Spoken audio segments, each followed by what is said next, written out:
Now, I want to talk to you about the proposed Indigenous Voice to Parliament and Government. This is a very important issue for this country, and it should be above party politics and the politicking that occurs within parties. As you know, I'm part of a group advising the government on how to construct a voice. So I haven't said a lot about this publicly lately, but I saw what Peter Credlin and others said on this channel last night, and I thought it was high time for me to make my arguments again to you. The idea of the voice is to give grassroots Aboriginal communities the chance to put their views directly to government and parliament about the issues, policies and laws that affect their lives. A final report on the structure with local bodies and a national voice is going to go to the government soon. I've publicly supported the idea of an Indigenous voice for more than 6 years, since long before the Uluru Statement, long before anybody thought this had any chance of making it to being a legislated reality or a constitutional change supported in a referendum.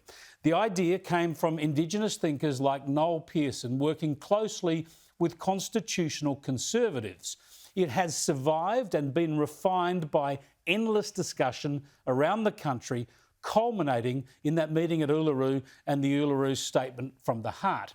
The reason I support the voice comes down to two key realities. First, Indigenous disadvantage remains the greatest shame and the keenest challenge for this country. That is just an undeniable fact. We can talk all day about the reasons why and who's to blame, but the point is this nation cannot hold its head high until the chance of a good education, a good job and a good life for Indigenous kids is equivalent to the chance for other kids. The current divide tells us that whatever we've done in the past has not worked as well as we need it to. Repeating our failures, sticking with the status quo is obviously not good enough. So the second reality is that a voice is the most logical, fair and honest way to make sure we do better. It's simply a way to make sure grassroots Aboriginal communities, Indigenous people from all corners of this nation, get a chance to provide feedback to government about what is working and what is not, what is needed and what is not, whether the billions of dollars of funding and myriad programs directed at Indigenous people could be run better. It's not about activists fighting for symbolic victories in the identity politics of the capital cities and the love media. It's about practical programs to get kids to school, to protect women and families, and to establish job opportunities in Aboriginal communities. What's so frightening about this? What sort of a country would not give Aboriginal people a say on policies and laws specifically directed at them? Every recent Prime Minister has had an Aboriginal advisory group, including Tony Abbott. The people on these bodies were hand-picked. They were well-intentioned groups, much better than having no advisory body, but they were just hand-picked by politicians. If you believe such an advisory body is worthwhile, surely it's patronising to deny Aboriginal people the right to choose who sits on such a body. How can we say we want input from Indigenous Australians, but the governments will choose which Indigenous Australians they'll take that advice from?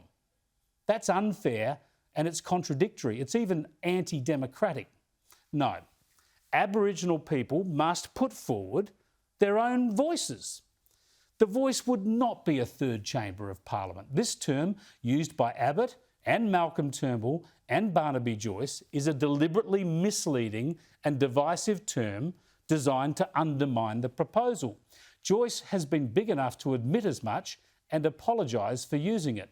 This body would merely advise government and Parliament. It would have no power to block or delay any initiative or even force governments to listen to it. And this proposal is not about identity politics or race. It's about recognising the special place of our original inhabitants. It's about repairing the damage from past discrimination and finding the best way to eliminate disadvantage. This can only enhance our nation, not divide it. Right across our country, and right across all political parties actually, these aims and these policies already exist. The voice is just about finding a better way to deliver the outcomes. We need to make sure that the people the policies and laws are directed at actually get proper input into that process. This is not special treatment, it's a fair go. And this is not an additional right for Indigenous people, it's a basic right.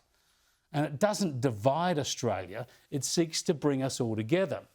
The Voice can't be compared to ATSIC because it's not going to dole out money and resources the way ATSIC did. It'll purely provide representation and advice. The Parliament and the government already have a vast array of advisory bodies covering foreign affairs, women's issues, health issues, education, and Lord knows what else. Yet we get arguments that Conservatives should block an advisory body for our Aboriginal inhabitants and our most disadvantaged group. No, the Conservative instinct should be to deliver practical change that will support communities, support families, support jobs and support education.